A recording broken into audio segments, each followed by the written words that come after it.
Dramas in which the leads are forced somehow, usually by some wildly crazy dramatic situation, to have no choice but to innocently shack up with the opposing lead and eventually fall in love with one another. So today we are talking about post-cohabitation K-dramas. My roommate is a gumiho. After wandering the earth for the past 999 years, Wu Yu now stands on the brink of seeing his greatest dream come true. Having spent the last 1,000 years collecting human energy in his precious bead, this 1,000-year-old gumiho is finally ready to shed his fox form and become fully human. Or at least he was until one unsuspecting student by the name Lidam ruined all his plans. Working as a college professor, Wu Yu never imagined that a single university student would be capable of waylaying all of his plans for becoming human. But when a late night encounter with Lidam and one of her drunken friends causes him to drop his precious bead, that's exactly what happens. While trying to help her inebriated friend home, Lidam accidentally swallows Wu Yu's fox bead. Knowing full well that swallowing a fox bead will ultimately kill a human, Wu Yu has no choice but to confront Lidam with the truth. With no real idea how to solve their current predicament, Wu Yu suggests they live together until they can figure out the solution. Unable to find a way out of his predicament on her own, Lidam agrees to Wu Yu's unusual request. Shopping King Louis. A romantic comedy about Louis, a rich heir who always spends money to buy everything that is a subtle beauty talking to his soul. One day he loses his memory and meets Bokshil, a pure and energetic woman from the countryside.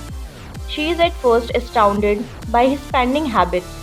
In the process of teaching him to only buy bare necessities or inexpensive small kindnesses that lighten a one's day, she also learns that bare necessities are not same for everyone as they depend on everyone's own values that shape their life and thus their shopping patterns, but have innate innocence which bring them to care for each other, leading to undeniable love.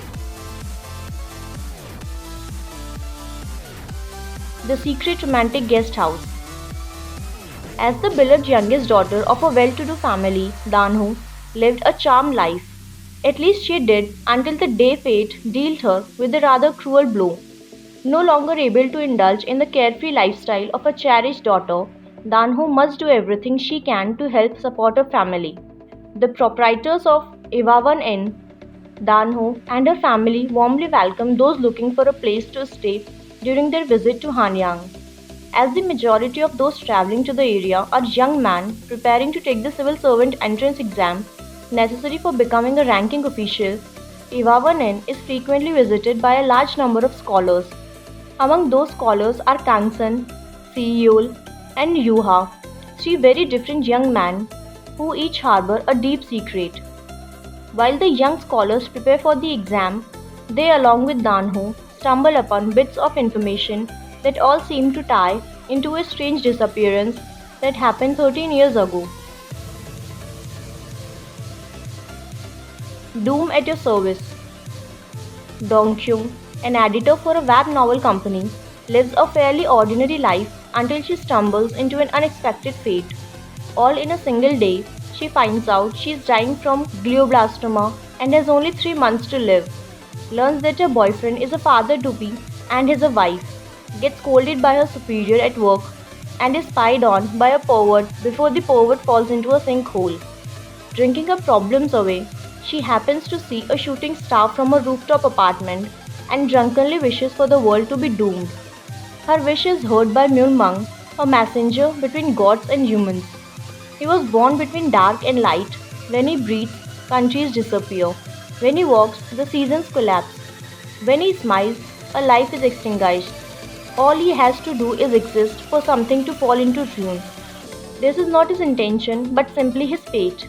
On his birthday, he gets to choose a human's wish to fulfill. Sick of his fate, he chooses to fulfill Dongkyung's wish to end the world.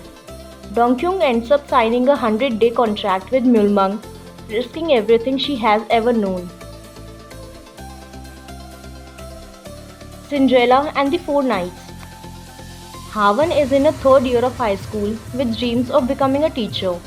Unattached from her father, stepmother and stepsister and poorly treated by them, Hawan still manages to maintain her bright personality and strong set of morals, working various part-time jobs to pay for her upcoming university tuition fees and keeping her eyes firmly glued to her goals. Meanwhile, in another part of the city are three spoiled cousins, Jiwoon, Hyunmin and Seowoo, living together in a mansion called Sky House. With their wildly different personalities, Jiwoon, a tough guy, Hyunmin, a playboy, and Seowoo, a musician, they all deeply dislike each other and prefer to be as far away from each other as possible. One day, their grandfather orders his three grandsons to attend his fifth wedding ceremony. Yunmin doesn't want to go but ultimately ends up hiring Hawan to be his date for 3 hours so he can upstage his grandfather. His plans don't completely pan out, however, when the grandfather witnesses Hawan's no nonsense attitude towards women and decides to hire her as a live in butler and drill sergeant of sorts at a sky house. What follows is a lot of shenanigans, love triangles, drama, and plenty of sass. So I married the anti-fan. Superstar celebrity Hoo Jun meets his match in spunky magazine reporter Gyun Young at the opening ceremony of a new nightclub. After witnessing his rude behavior and accidentally throwing up on him, Gyun Young is fired from a job. Outraged, she assumes that Hoo Jun must be the mastermind behind her dismissal and stages a one-person protest outside his talent management agency. News travels fast in the world of entertainment, and she soon gains a notorious reputation as Hoojun's ultimate anti-fan. Capitalizing on this debacle, an opportunistic reality TV producer offers jobless Gyunyoung a chance to appear on a reality TV show with Hoojun. The new show will be based on the concept of a star having to live with his greatest anti-fan.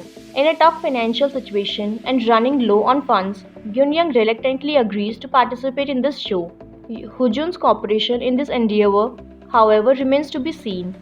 While initially disgruntled, Hoojun's popularity with the public takes a turn for the worse and he ultimately accepts this offer as well as in the hopes of boosting his image and recovering lost popular affection. The couple set out to make each other's lives difficult on the TV program. However, sparks fly and they realize that they may be more compatible than they initially thought themselves to be. The Legend of the Blue Sea. Shim Cheong is a mermaid who follows her one true love, a nobleman's son named Kim Moon from the Joseon dynasty to modern-day Seoul. Moon's modern doppelganger is Jun Jae, a highly skilled scam artist who first becomes interested in Shim Cheong because of a jade bracelet worth $6 million that she wears. With nowhere to go, Shim Cheong is taken in by Jun Jae, who also finds his con partners Jo Namdoo and Taeho hiding out in his home from a vengeful past victim of their scams. Shim Cheong discovers a rival for Junjae's heart in Shia, a researcher at KAIST who deals with ancient artifacts. The plot takes a sinister turn when a dangerous killer named Daeyoung is sent by Junjae's stepmother to murder him in order to make her own son the heir to Junjae's fortunes. When the weather is fine. A story about forgiveness, healing, and love taking place around a small bookstore in the countryside. Haven is an ordinary woman with good character. She has played the cello since she was a child. Haven began her social life with the ability to play the cello, but during that time, she was hurt emotionally by others. Due to that, Haven does not trust people and she has closed her heart to others. Haven becomes sick and tired of her life in Seoul and decides to move back to her hometown Bukhyun village. There, Haven meets Yoon Seop, who runs a bookshop named Goodnight Bookstore. Yoon Seop's daily life is simple. Wake up, drink coffee, read a book, and write on his blog. However, Yoon Seop's daily life begins to change after he meets Haven. Welcome to Waikiki. Three very different young men, Donggu, the bad luck incarnate who dreams of becoming a film director, Junki, an eccentric actor who performs to make a living, and Dushik, a freelance writer who fiddles around doing nothing most of the time, open a guest house named Waikiki in Itaewon, where many foreigners come to stay. Although they have no clue how to run it, they are eager to earn money to pay for the production of their upcoming film. joined by Dongyu's younger sister, Seojin, who actually manages the household in Waikiki, single mother Yuna, who has made an unexpected landing in the guest house with a mysterious baby, and Donggu's ex-girlfriend Subha. They all start living together in an uncomfortable and suspicious atmosphere. The Heirs. The series follows a group of wealthy, privileged high school students as they are about to take over their family business empires, overcoming difficulties and growing every step of the way. Kim Dan is a wealthy heir to a large Korean conglomerate called Jaegu Group. He was exiled to the US by his half-brother Kim Won, who tries to take control of the family business. While in the States, he meets Yoon Sung, who went there to look for his sister. Despite being engaged to Rochelle, a fellow heir, Kim Dan soon falls in love with Yoon Sung. When Kim Dan returns to Korea, his former best friend turned enemy Young Do begins picking on Yoon Sung to irritate Tan. Tension ensues when Young Do also falls in love with Yoon Sung, and Kim Dan is forced to choose between his responsibility of pursuing the family business or love. Crash landing on Jew. An accident that cannot and should not happen has happened. A story that starts in North Korea, where people look the same, speak the same language, and share the same roots, but cannot and should not meet. One day, Yoon Seri, an heiress to a giant company, crash lands after an accident while paragliding. She meets the North Korean officer Lee Jung-hyuk, who values principle above all and doesn't believe in compromising. It's just like when Dorothy was thrust away into Oz and met the wizard. Like when a pilot crash landed in the desert and met the little prince. Countless ties, fortune, and beautiful stories sprout out of unluckiness, unhappiness, and a crash landing. Crash Landing on You depicts a top secret love story of a man and a woman who met miraculously. Goblin. Kim Shin is a decorated military general during the Goryeo dynasty who is betrayed by the jealous king he served. When Kim Shin is faced with death instead of honor after fighting a mighty battle, God turns Kim Shin into a goblin instead, tasked with protecting certain people from the life of misery. But immortality is wearing on Kim Shin, and he longs to find the prophesied human bride who can set his soul free. Kim Shin becomes accidental roommates with Wang Jio, the Grim Reaper, who ushered people's souls into the afterlife. Kim Shin's nephew Yu Dio-hwa is a rebellious chaebol heir whose family has been caretakers of the goblin for many generations. Ji Yuntak is a high school senior whose mother was saved from an accident by Kim Shin 19 years ago, and ever since then she has been able to communicate with the dead. Sunny, the owner of a chicken restaurant and Yuntak's boss, crosses paths with Wang Jio and becomes smitten with him.